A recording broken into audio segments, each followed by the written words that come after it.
क्या स्मृति ईरानी ही रायबरेली की seat Bharatiya Janata party को हरवा देगी? ये मैं नहीं कह रहा, ये रायबरेली की जनता के बीच में सुगबुगाहट है। और जो खबर निकल कर आ रही है, अंदर की खबर आपको बता दे रहा हूं। आपको बता दें कि लोकसभा इलेक्शन की सरगर्मियां तेज हो चुकी हैं। हर पार्टी ने अपने अपने प्रत्याशियों की घोषणा कर दिया, लेकिन रायबरेली की सीट पर अभी तक किसी भी पार्टी ने अपने कैंडिडेट नहीं घोषित किए हैं, ना ही भारतीय जनता पार्टी ने और ना ही कांग्रेस ने। जब से सोनिया गांधी ने चुनाव लड़ने से मना किया है, अभी तक कांग्रेस ने भी अपने पत्ते नहीं खोले हैं। कभी कहा जाता है कि राहुल गांधी चुनाव लड़ेंगे, कभी कहा जाता है कि प्रियंका गांधी चुनाव लड़ेंगी, तो कभी कहा जाता है कि किसी नए चेहरे को यहां से लड़ाया जाएगा।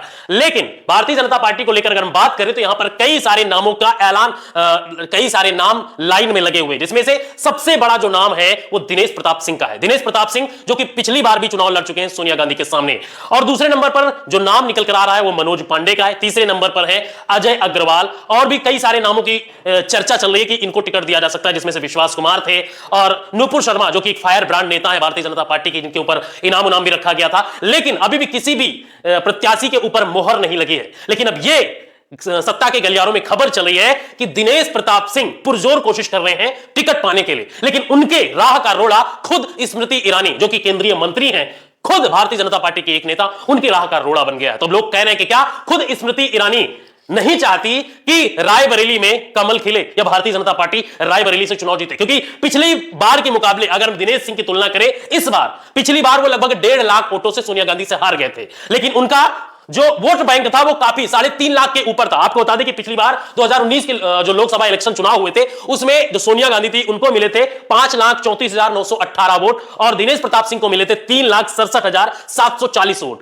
1,67,178 वोटों से दिनेश प्रताप सिंह हार गए थे। लेकिन इस बार सोनिया गांधी चुनाव नहीं लड़ रही है और माहौल काफी टाइट है। जिस तरीके से कहा जा रहा है कि नया कैंडिडेट कांग्रेस से अगर आता है तो दिनेश प्रताप सिंह सभी उम्मीदवारों से, जो भी प्रत्याशी तो तमाम सारे लाइन में लगे हुए, उनसे सबसे ज्यादा वोट बैंक दिनेश प्रताप सिंह का पिछली बार के मुकाबले इस बार हम दिनेश प्रताप सिंह को इसलिए कह रहे हैं क्योंकि इस बार वो मंत्री हैं और मंत्री रहते हुए कई सारे काम, जो काम हम नॉर्मल नेता विधायक एमएलसी, आपको बता दें कि दिनेश प्रताप सिंह कई बार से एमएलसी रहे हैं और इस बार तो उनको मंत्री बनाया गया है योगी सरकार में, और कई सारे रायबरेली में कई सारे विकास कार्यों का उन्होंने काम किया, जिसको देखकर हो सकता है कि उनका वोट बैंक काफी बढ़ेगा तुलना में मनोज पांडे के या अजय अग्रवाल, तमाम सारे जो नेता हैं। लेकिन अब चर्चा यह है कि स्मृति ईरानी उनके राह का रोड़ा क्यों बन रही है? स्मृति ईरानी चाहती हैं कि मनोज पांडे को चुनाव लड़ाया जाए, मनोज पांडे के समर्थन में। हालांकि मनोज पांडे के समर्थन में क्यों है, आपको उसके पीछे का जो गणित है उसको भी समझा देते हैं। अभी हाल ही में स्मृति ईरानी, अमेठी से स्मृति ईरानी लड़ रही है। हालत उनकी किस तरीके से टाइट है वो तो आप सभी जानते हैं। हम तो ग्राउंड पर जाते हैं तो लोगों से बात करते हैं किस तरीके से लोग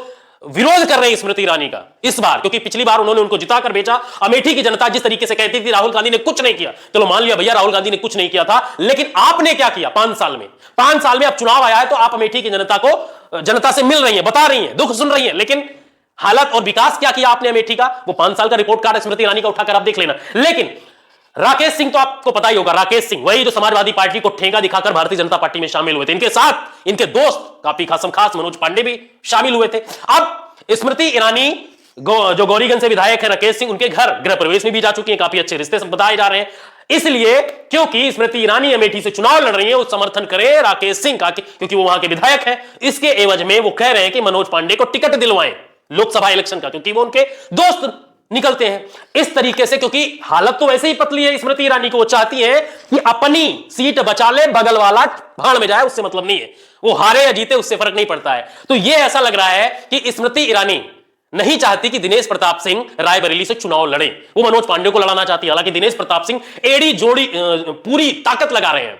इस बार उन्होंने काम किया है, मंत्री रहे हैं और वो चाहते हैं कि रायबरेली सीट से वो सांसद बनकर रायबरेली की जनता की सेवा कर सके। लेकिन अब देखना यह है कि स्मृति ईरानी इस वार में जीतती है, इस युद्ध में जीतती है, या फिर दिनेश प्रताप सिंह अपनी जो सीट है उसको बचा पाए और वो अपने आप को प्रत्याशी घोषित करवा पाए। हालांकि दिनेश प्रताप सिंह एक कद्दावर नेता माने जाते हैं, अच्छी पकड़ है और लोगों से मिलजुल कर और काफी काम किया है इस बार उन्होंने। लेकिन अब देखना यह है कि आखिर जो बातें निकल कर आ रही हैं कि क्या भारतीय जनता पार्टी वाले नेता ही रायबरेली में कमल नहीं खिलवाना चाहते। अगर ऐसा ही रहा, अगर किसी और नेता को टिकट मिलता है तो काफी मुश्किल हो जाएगी रायबरेली की सीट पर, क्योंकि दिनेश प्रताप सिंह काफी अच्छा मार्जिन से पिछली बार 2019 के चुनाव में हारे थे और इस बार सोनिया गांधी नहीं है और काफी कमजोर स्थिति है कांग्रेस की। तो इससे यह उम्मीद लगाई जा रही कि दिनेश प्रताप सिंह को अगर टिकट मिलता है यहां से तो भारतीय जनता पार्टी को प्लस पॉइंट रहेगा, क्योंकि दिनेश प्रताप सिंह लोकल के पड़ जाते हैं, मंत्री हैं और लगातार लोगों के जनसंपर्क में है। मनोज पांडे को लेकर यह कहा जाता है कि वो समाजवादी पार्टी से भारतीय जनता पार्टी में आए हैं, तो बाहरी बाहरी वाला जो कहते नहीं कि अभी आए और अभी पार्टी से टिकट लेकर चुनाव लड़ जाएंगे, तो हो सकता है कि भारतीय जनता पार्टी के कार्यकर्ताओं में भी आक्रोश रहे, वही उनका सपोर्ट ना करें। तो ये निगेटिव पॉइंट है मनोज पांडे का। और अब ये देखना है कि मनोज पांडे को गिफ्ट मिलता है या नहीं मिलता है, या फिर दिनेश प्रताप सिंह बाजी मार जाते हैं। फिलहाल आप लोग क्या सोचते हैं, कमेंट में अपनी राय जरूर दीजिए। और स्मृति ईरानी के बारे में क्या कहेंगे अमेठी से, और जो रायबरेली में उनका जो दखल है सीट बंटवारे को लेकर, कमेंट में अपनी राय जरूर दीजिए।